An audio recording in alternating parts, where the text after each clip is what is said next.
আছে, কি উদ্দেশ্য, কি নিয়ত করে এখানে বসবো? ফুরফুরা শরীফের মুফতি আজম আলা হযরত মির্জা হুজুর কেবলা রাহমাতুল্লাহ আলাইহি বলতেন, বাবা জলসা মাহফিলটা হলো, মিলাদুন নবীর মাহফিলটা হলো মুরব্বিদের একটা মাদ্রাসা, একটা শিক্ষা। আজকের মাহফিল থেকে এলাকার কবরবাসী সওয়াব পাবে, আজকের মাহফিলে কিছু কাবরত খাওয়া হবে, ঠিক আছে, উদ্দেশ্য কিন্তু এটা না। উদ্দেশ্য থাকবে আমাদের কিছু শুনবো, সেই মোতাবেক আমরা চলার চেষ্টা করব। বাড়ি থেকে যদি আপনি ইলমিয়াতের নিয়তে যদি বার হন, কিছু এলেম অর্জন করতে যাচ্ছেন, এই নিয়ত করে আপনি ঘর থেকে যদি বার হন, যে কটা কদম আপনি ফেলবেন, প্রত্যেকটা কদম আল্লাহর রহমতের ফেরেশতাদের নূরের দানা করবে। সুবহানাল্লাহ। প্রত্যেকটা কদমে কদমে আল্লাহ তাআলা আপনাকে নেকি দিয়ে আপনার ভরিয়ে দেবেন। এলে যে সমস্ত মানুষরা শরিয়াতি মাসলা মাসাইল কিছু জানে, কিছু জানে না, তাদের চলাফেরার ভিতরে কিছু ভুল ত্রুটি কিছু হয়, বুড়ো হয়ে গেছে, আর মাদ্রাসায় গিয়ে পড়ে গিয়ে করা সম্ভব নেই। শিখবে কোথা থেকে? বলেন কোথা থেকে শিখবে? এরকম মাহফিল থেকে আপনারা বসবেন, মুফতি মুহাদ্দিস আলেম উলামা কিরামরা এসে কিছু অনসিয়াত করবে, শুনবেন, বসে বসে শিখবেন। আল্লাহ রাসূলও বলেছেন, তালাবুল ইলমি ফারিদাতুন আলা কুল্লি মুসলিম, প্রত্যেকটা মুমিন মুসলমানের জন্য শরিয়াতি ইলম শিক্ষা করাটা হলো ফরজ।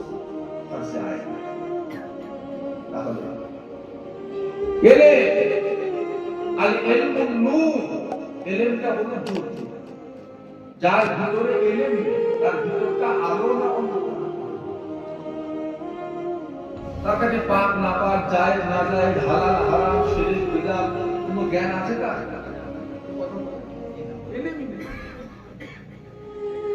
আমি যদি আপনাকে একটা ঘরের ভিতরে প্রবেশ করি, ঘরের দরওয়াজা জানালা সবকিছু বন্ধ করে দিই, ঘরের ভিতরে পাখা লাইট বন্ধ করে দিই, একটা পাত্রেতে যদি গরুর গোবর দিই, আর একটা পাত্রেতে যদি একটু হালুয়া দিই, গোবর আর হালুয়া দুটো পাত্রতে রেখে আপনার সামনে দিয়ে এসে যদি বলি, বাবাজি কোনটা গোবর আর কোনটা হালুয়া, কত খুঁজে বার করা সম্ভব?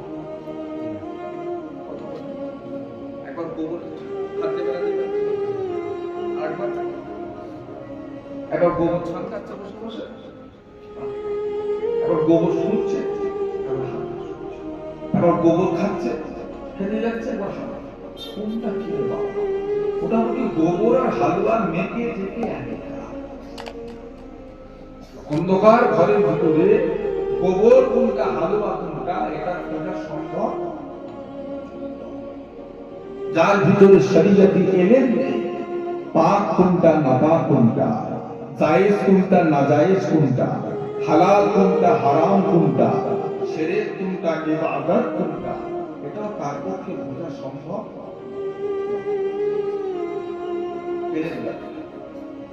দুরাকাত নামাজ পড়তে এর ছাড়া আসলে বুঝতে পারবে। অনেকে দেখবেন মসজিদে দিয়ে ইমাম নিয়ত করেছে, ওই আল্লাহ নিয়ত করে উপযুক্ত দেখছে কোন পাহাড়া কত ধরে দিচ্ছে।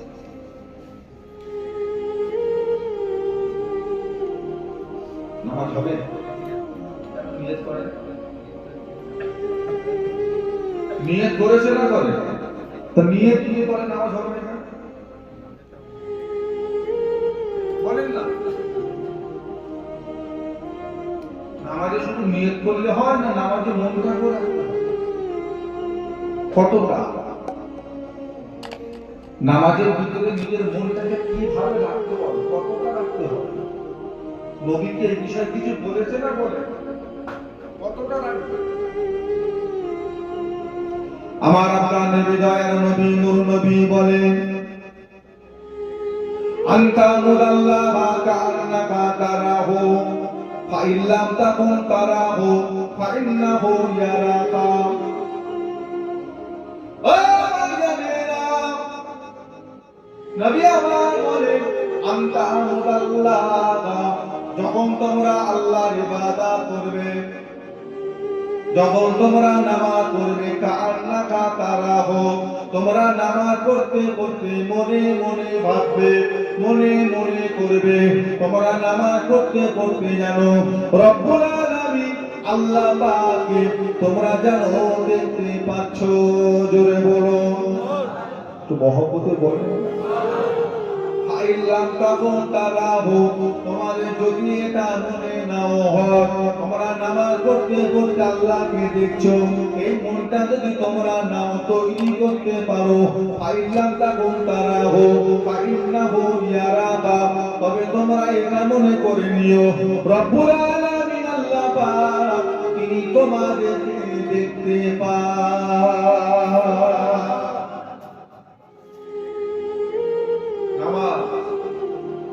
70 বছর হয়ে গেল, 80 বছর হয়ে গেল, আর কত 3-4 হয়তো পড়ছি, আজ পর্যন্ত এই নামাজ পড়া হয়েছে যে নামাজ পড়তে পড়তে আল্লাহকে দেখতে পাচ্ছি।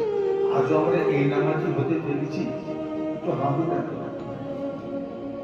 এই নামাজি হতে কে বলেছে? এই নামাজিটা হতে দাদা হইল। আমি আমার কথা বললাম, নবী বলেছে তোমরা নামাজ পড়বে, নামাজে কাকে দেখতে পাবে? সেই নামাজটা খুব,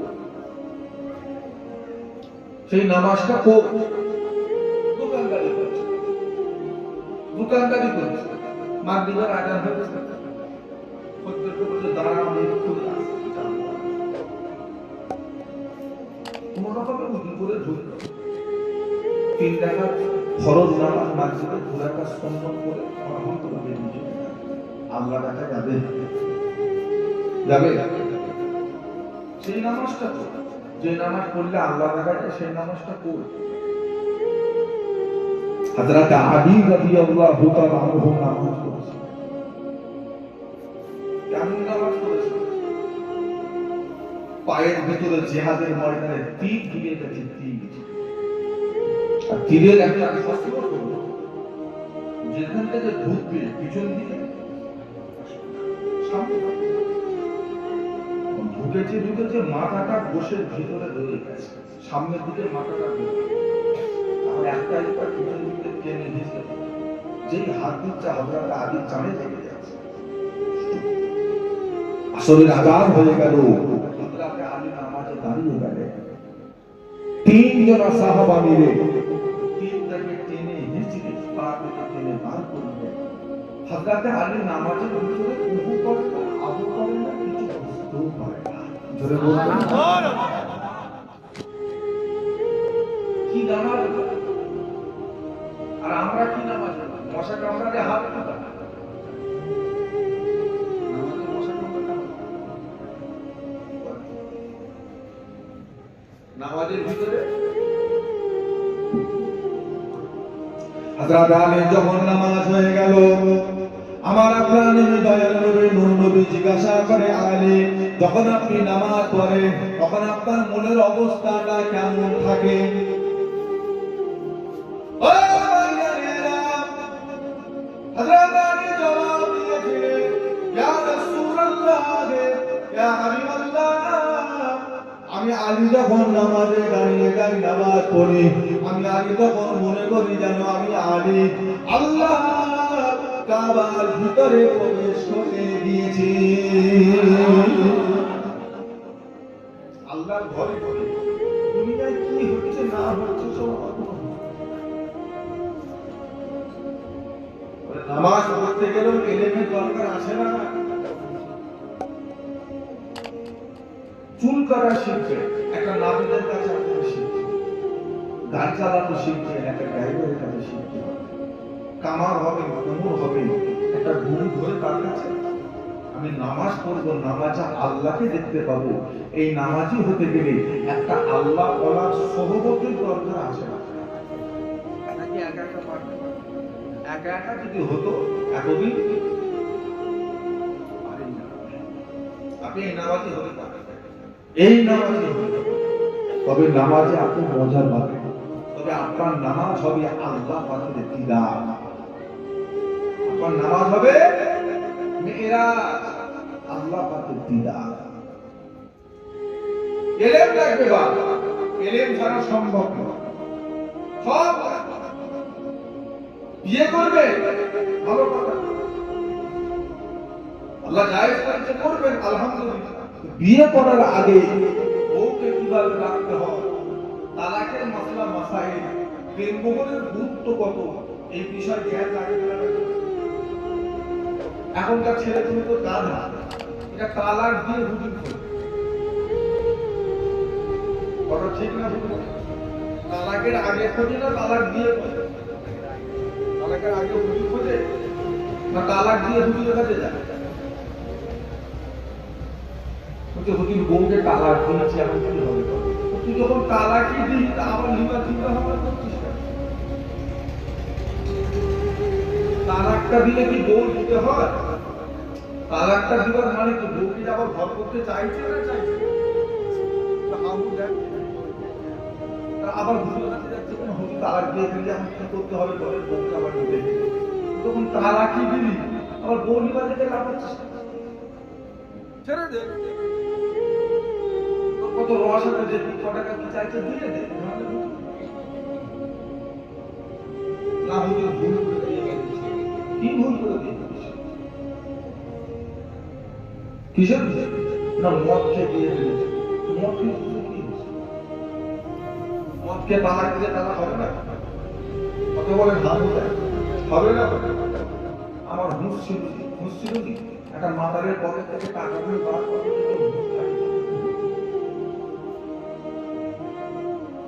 একটা মাতালকে শীতকালে নিয়ে গিয়ে পুকুরের কাছে এই মালা ঝামা দেখেন তো ঝামা বসাচ্ছে, আগুন জ্বালিয়ে বলেন তো হাত দেখেন তো মাতাল হাতে। আর তালাক দিয়ে বউয়ের কাছে কোনো কথা হলো কি? সে তালাকের কথা দিয়ে বেরোলো। বউকে মা বললুনি, বউকে বোন বললুনি, বউকে মেয়ে বললুনি, বউকে খালা বললুনি, কিছু নয়। বউকে যে কিছু উল্টো পাল্টা তাও নয়, বউয়ের কাছে গিয়ে মদ খেয়ে তালাকের কথাটা মুখ থেকে বেরোলো।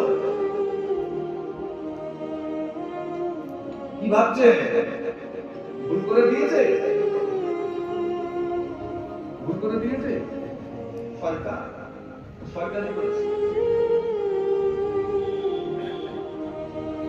এলেমের অভাব, জ্ঞানের অভাব। কোরআন পাকে 114টা সূরা আল্লাহ নাযিল করেছেন। সর্বপ্রথম আল্লাহ কোন সূরা নাযিল করেছেন? এতটুকু আমাদের জানা দরকার। কোরআন পাকের মোট সূরা কয়টা? 114টা। প্রথম সূরা কোনটা বলে? প্রথম সূরা কোনটা? সূরা ইকরা। সূরা ইকরা। সূরা ইকরার প্রথম কথাটা ছিল ইকরা বিইসমি রাব্বিকাল্লাযী খালাক, খালাকাল ইনসানা মিন আলাক, ইকরা ওয়া রাব্বুকাল আকরামুল্লাযী আল্লামা বিল কালাম, আল্লামা ইনসানা মা লাম ইয়ালাম। ইকরা, ইকরা কথার অর্থ হলো বলেন